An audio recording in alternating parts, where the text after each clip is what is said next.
Daily Horoscope, December 19, 2024. Para kay Scorpio. Scorpio, the card said here, konting ingat sa paggastos ng pananalapi. Although nakikita ko dito, marunong kang gumawa o may mga blessing na paparating sa'yo.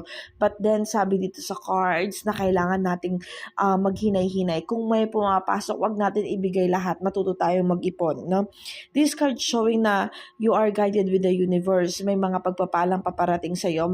Ingat nga lang sa mga gagawing desisyon, lalo na sa pag-grab ng mga opportunity paparating sa'yo, no? Sabi dito, pag-isipang mabuti and magkaroon ng isang malakas na pang-uunawa or yung parang you need to be sure yung mga kukunin mong opportunity kung talagang naaayon sa'yo. Kasi nakikita ko dito na maaaring mag-alinlangan ka o mawalan ka. Isipin mo kung kakayanin mo or hindi. Baka mabigla ka sa mga opportunity paparating sa'yo. Pero yung swerte regarding sa finances, nandito sa araw na ito. Punta tayo kay Capricorn. Capricorn, the card said here, you feel full. Sabi dito sa cards, may mga problemang paparating sa'yo sa araw na ito. Nakikita ko dito na nandiyan na yung mga pag-aasikaso mo na hindi na bibigyan ng pansin, hindi na papahalagahan. Nakikita ko rin dito na naaawa ka sa sarili mo dahil nakikita ko yung mga sacrifices na nakikita mo hindi nila pinapahalagahan. Nakikita ko rin dito na hinahayaan ka nilang gumawa ng pamamaraan ng ikaw lang or sobrang dependent ng mga taong nakapaligid sa'yo, no? This card showing na nakabaligtad ang mundo mo. So, ibig sabihin, you need to focus for yourself. Huwag ka munang pumokus sa ibang taong nakapaligid sa'yo. At yung mga ine-expect mong mga tao na nandyan para tulungan ka o gabayan ka o umalalay sa'yo, huwag natin masyadong dumepende sa kanila. Baka masaktan lang tayo.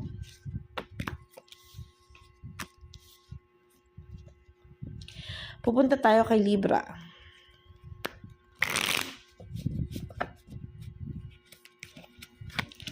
Libra, the card said here, may mga pagkilos at paggawa. Nakikita ko dito may mga komunikasyon naman kayo with your partners o maaaring gumagawa ka ng pamamaraan regarding sa pakikipagkasundo, paghahanap ng trabaho or something like agreement, no? Sabi dito sa cards, nawawalan ng pagsisikap or sabi natin dito na nawawalan lakas ng loob. Nakikita ko dito nag-negative yung cards, no? So kung ikaw yung tipo ng tao na may pinupursue sa isang tao, sa isang bagay o sa gusto mong maganap, magkonting hinay-hinay at pag-aralan mong mabuti yung mga bagay na gagawin mo para makamit ito. Baka kasi ma-failed ka, no? Baka kasi ma-disappoint ka itong sa araw na to, Libra. Kasi nakikita ko dito may mga negativity, no? Hindi ka daw mapagbibigyan. But then this card showing na kailangan confident ka sa sarili mo, mag-focus ka muna sa sarili mo bago dun sa ibang taong nakapaligid sa'yo, especially yung loved ones mo.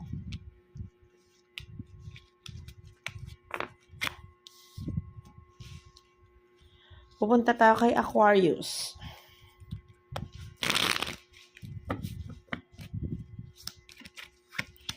Aquarius, the card said the Fool.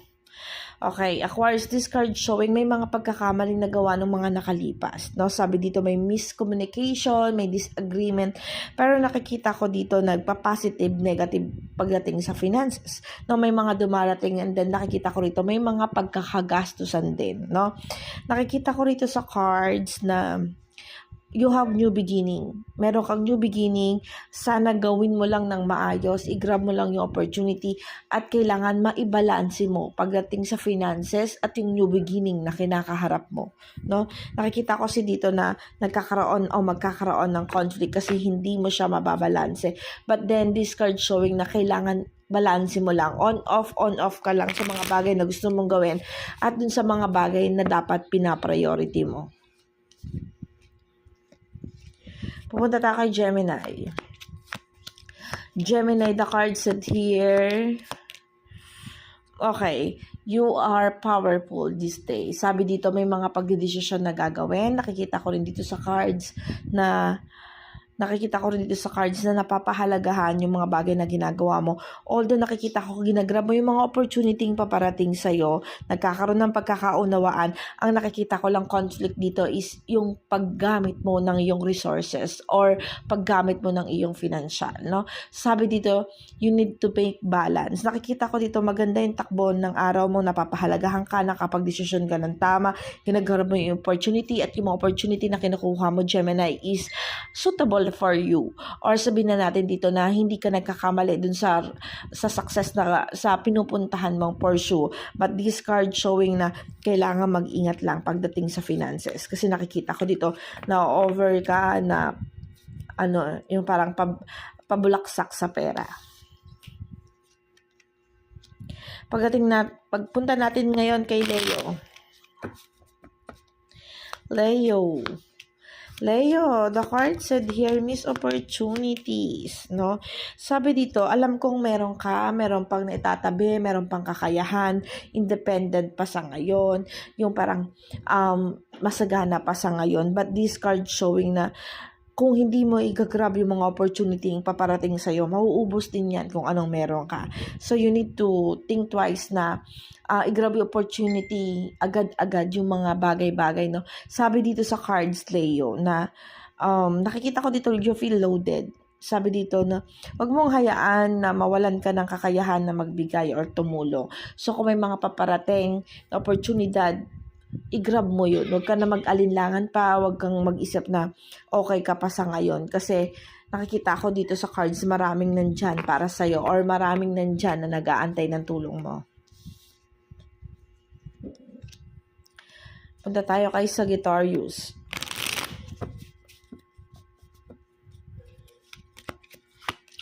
Sagittarius, the card said here, kung may mga bagay ka daw na mga pinaghihirapan or mga bagay na sa tingin mo na nayayamot ka na to have your success, yung gain, at natutokso ka na sa mga makamundong gawain.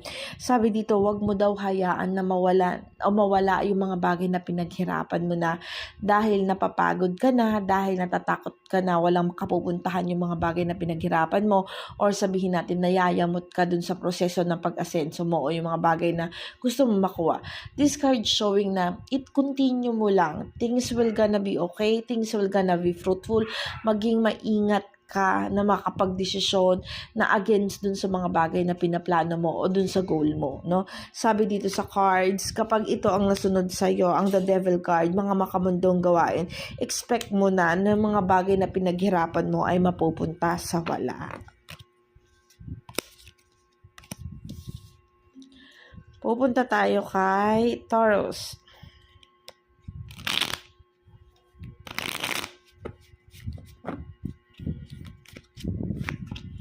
Taurus, the card said here. Okay. Nakikita ko dito may mga missed opportunities, no? Sabi dito sa cards, may mga dumarating na blessing sa'yo, pero hindi ito yung sapat, no? Nagkakaroon ng kakulangan, Taurus, sa araw na ito. Sinasabi dito, may mga missed opportunities na dumarating sa iyo kaya nawawalan ng happiness, or regarding sa finances, nagkakaroon ng conflict. Sabi dito, may mga paparating daw na blessing sa iyo, but you need to be careful kung saan mo ilalagay ito, no? Huwag magbuhos-buhos ng salapi kung saan-saan. Taurus, nakikita ko dito kailangan paghigpitan yung finances. Ito yung tumatakbo sa araw na ito, Taurus. Pumunta tayo kay Aries.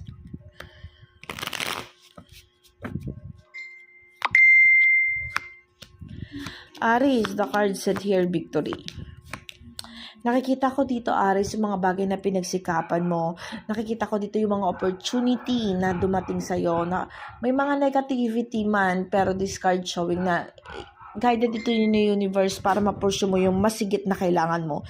Nakikita ko rin dito sa cards na victory ito. Alam mo yung mga dapat mong gawin at yung mga bagay na ginagawa mo, hindi ka daw mabibigo. Sabi dito, magiging masaya ka, pati mga tao sa paligid mo, lalo na pagdating sa finances.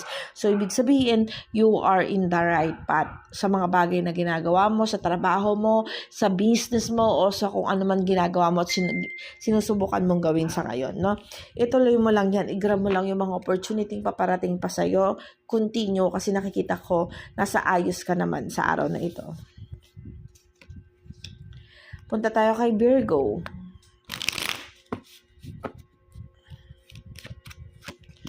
Virgo, the card said here, okay.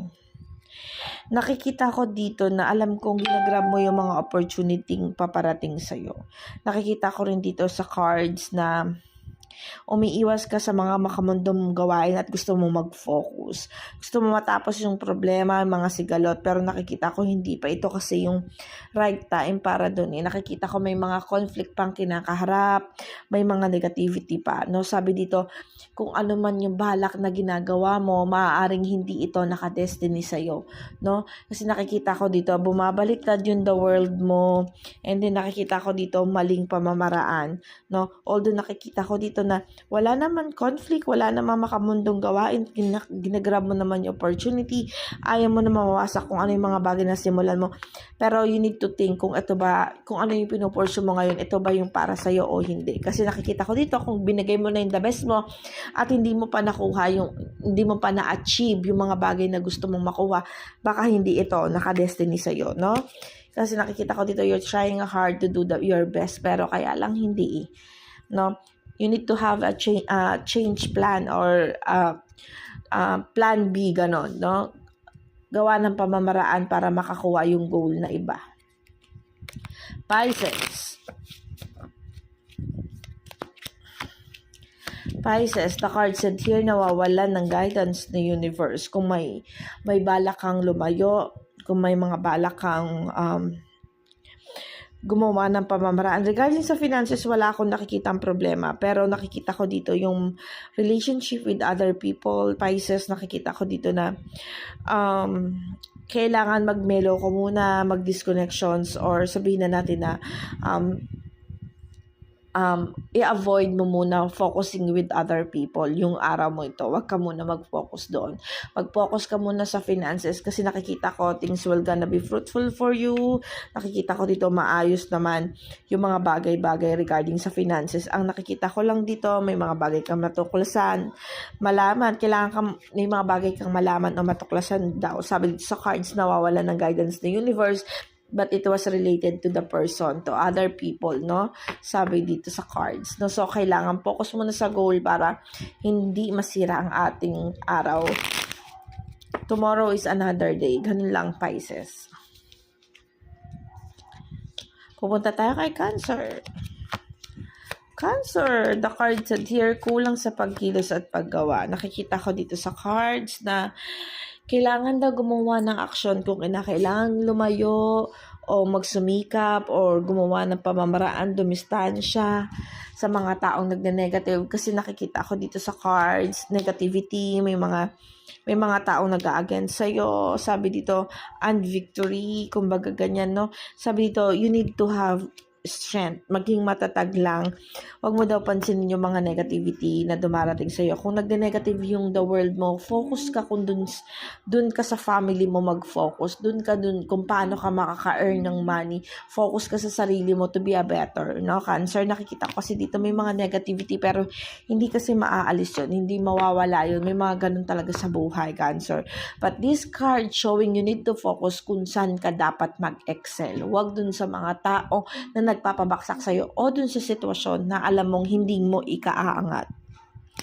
At ito po ang aking daily horoscope. Salamat po sa mga sumusubaybay at pasensya na kayo dahil mga ilang araw akong sobrang busy talaga. Hindi ko nagawa kahit mag-daily horoscope. Sobrang busy ko. Full load talaga yung schedule ko.